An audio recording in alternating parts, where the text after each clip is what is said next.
ફરજ દરમિયાન આકસ્મિક રીતે મૃત્યુ પામનાર પોલીસ કર્મીના પરિવારને આર્થિક રીતે મદદ પૂરી પાડતી બનાસકાંઠા પોલીસ પાંથાવાડા પોલીસ સ્ટેશનમાં 4 વર્ષથી અનઆર્મ હેડ કોન્સ્ટેબલ તરીકે ફરજ બજાવતા તથા ધાનેરા તાલુકાના સિયા ગામના વતની પ્રભુજી વસનાજી રાજપૂત ઉંમર વર્ષ 36 તારીખ 7/7/2025 રોજ પાંથાવાડા પોલીસ સ્ટેશન વિસ્તારમાં સરકારી ફરજ પર હતા, જે દરમિયાન તેઓ આકસ્મિક રીતે મૃત્યુ પામેલ. ત્યારે બનાસકાંઠા પોલીસ અધિક્ષક શ્રી અક્ષયરાજ સાહેબને પોલીસ પરિવારના એક સારા અને કર્તવ્યનિષ્ઠ પોલીસ કર્મીને ગુમાવ્યાનો વસવસો થતાં તેમના પરિવારને ભવિષ્યમાં કોઈપણ પ્રકારની આર્થિક રીતે તકલીફ ન પડે તે ઉમદા હેતુ સાથે આર્થિક રીતે મદદરૂપ થવાના આશયથી આજરોજ બનાસકાંઠા પોલીસ પરિવાર તરફથી સ્વર્ગીય પ્રભુજી વસનાજી રાજપૂતના પરિવારને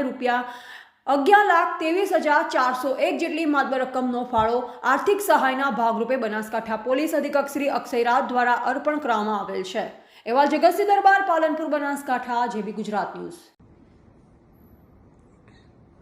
થોડા દિવસો અગર અમારા પાથાવાડા પોલીસ સ્ટેશન ખાતે ફરજ બજાવતા પ્રભુજી વસનાજી હેડ કોન્સ્ટેબલનું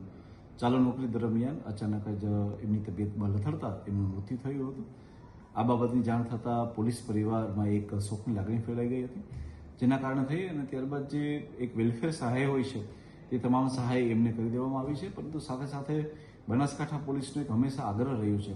કે એના પરિવારને હંમેશા મદદ કરવી. એના માટે થઈ અને આખા બનાસકાંઠા પોલીસે ભેગા થઈ અને આજે ₹11,23,000 જેટલી એક રકમ ભેગી કરી અને આજે ડીવાયએસપી થરાદ અને એસએચઓ થરાદની પાથાવાડાની હાજરીમાં એ પરિવારને આજે આપવામાં આવી છે. અમે એમના આત્માની શાંતિ માટે પ્રાર્થના કરીએ છીએ અને સાથે સાથે આશા રાખીએ છીએ કે એમના પરિવારને જ્યારે બી મદદની જરૂર હશે ત્યારે હંમેશા બનાસકાંઠા પોલીસ, ગુજરાત પોલીસ એમના માટે આ જ રીતે ઊભી રહેશે.